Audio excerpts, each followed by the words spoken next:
राहुल गांधी को कांग्रेस बनाना चाहती है प्रधानमंत्री। उसी राहुल गांधी को देश में कहा जा रहा है बेचारा पप्पू।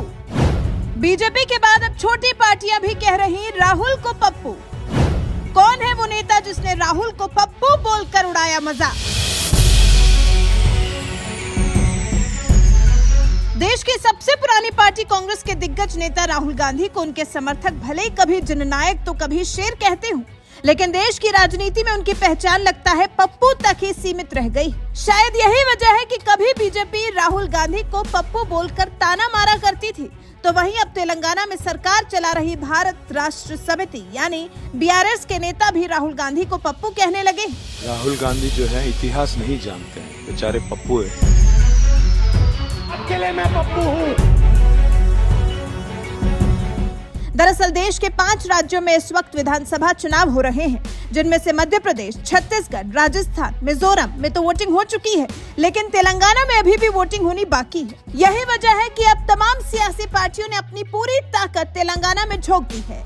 एक तरफ जहां बीजेपी और कांग्रेस जैसी राष्ट्रीय पार्टियां सत्ता हासिल करने के लिए जोरदार चुनाव प्रचार कर रही हैं, तो वहीं दूसरी तरफ सत्ता संभाल रही बीआरएस भी अपनी कुर्सी बचाने के लिए मोर्चा संभाले हुए है।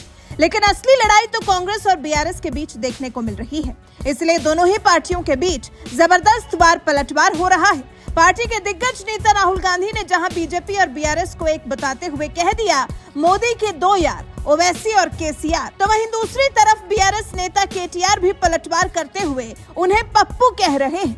बीजेपी, बीआरएस और एमआईएम एक है। मोदी जी के हैं 2 यार, ओवैसी और केसीआर।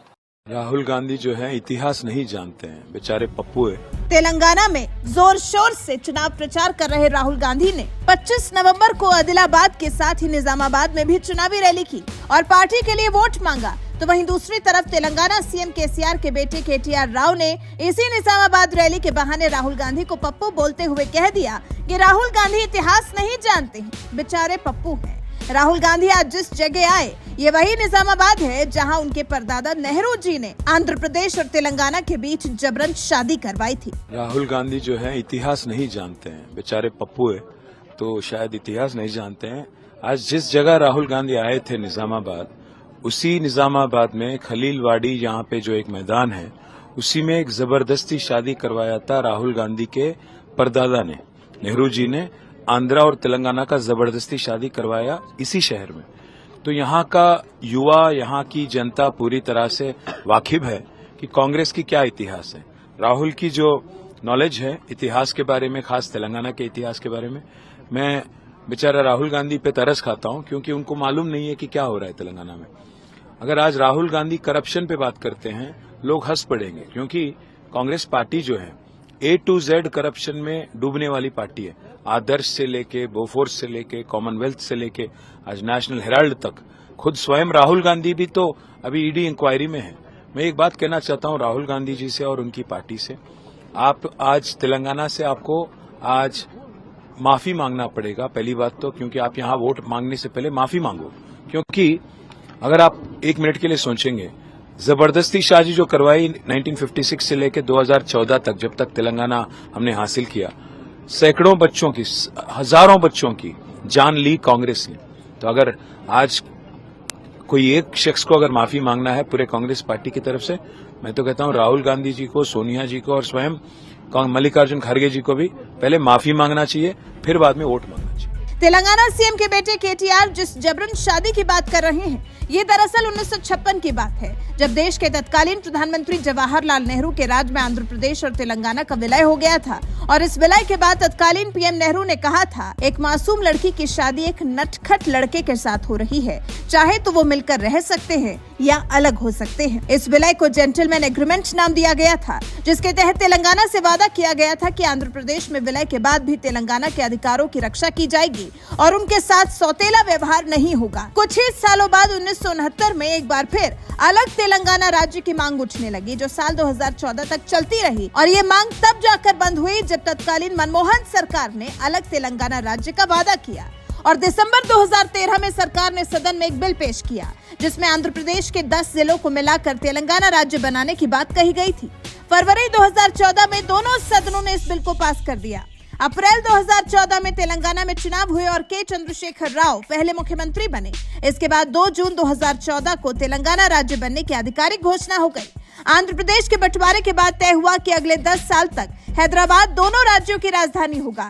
ये सीमा साल 2024 में खत्म होगी, जिसके बाद आंध्र प्रदेश को अपनी नई राजधानी बनानी होगी। इस तरह से तेलंगाना देश का 29वां राज्य बना, यानी नेहरू राज में जिस आंध्र प्रदेश और तेलंगाना का विलय किया गया था। दशकों बाद कांग्रेस की ही मनमोहन सरकार ने उस फैसले को पलट दिया और तेलंगाना राज्य का गठन किया। बहरहाल, इस बारे में आप क्या कुछ कहना चाहते हैं? कमेंट कर हमें अपनी राय जरूर बताएं। देखिए, राहुल गांधी जी तेलंगाना आते हैं, बिरयानी खाते हैं, पान खाते हैं, अच्छा है, मेहमान है हमारा खाना यहाँ का टेस्ट करके, हमारी मेहमान नवाजी टेस्ट करके चले जाए। लेकिन उन्होंने जो भी बातें किए हैं कल कि तेलंगाना, जब इंदिरा जी को तेलंगाना की जरूरत थी, तेलंगाना की जनता उनके साथ थी, लेकिन पूरा गांधी परिवार कभी भी तेलंगाना के जनता के साथ नहीं था।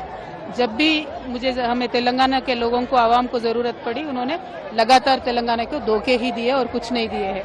वो सारे चीजें भूलकर वो अभी सिर्फ आरोप लगाना चाहते हैं केसीआर साहब पे। तेलंगाना की आवाम इसको पसंद नहीं कर रही है और पसंद नहीं करेगी, क्योंकि वो जो भी कह रहे हैं वो सरासर झूठ है। हमेशा हमने गांधी परिवार का, इंदिरा जी का, कांग्रेस का, तेलंगाना के आवाम ने साथ दिया है, लेकिन उन्होंने हमारा साथ कभी नहीं दिया। केसी वेणुगोपाल कह रहे हैं कि बीआरएस मतलब बीजेपी, बीजेपी मतलब बीआरएस। जी, सिंपल सी बात यह है कि ईडी के केस राहुल जी पे भी है, सोनिया जी पे भी है, उनका अरेस्ट क्यों नहीं हुआ? इसीलिए वो कह रहे हैं ना कि मेरा अरेस्ट नहीं हुआ है तो बीजेपी बीआरएस एक साथ है। तो राहुल जी का अरेस्ट क्यों नहीं हुआ, सोनिया जी का अरेस्ट क्यों नहीं हुआ? तो मैं क्या ये पूछ सकती हूँ कि कांग्रेस और बीजेपी मिले? तेलंगाना की आवाम तो वही सोचती है। अमित शाह कल थे, आज भी उनकी रैली है। अमित शाह ने कहा है कि बीआरएस करप्शन में नंबर 1। देखिए, अमित शाह जी को तेलंगाना में हम प्यार से जुमलों के बादशाह बुलाते हैं। यहाँ आते हैं, वो लगातार कुछ ना कुछ ऐसे बातें बताते हैं जो कभी मुमकिन ही नहीं हो सकती है, और इतना ज्यादा वो हमारे ऊपर आरोप लगाते हैं।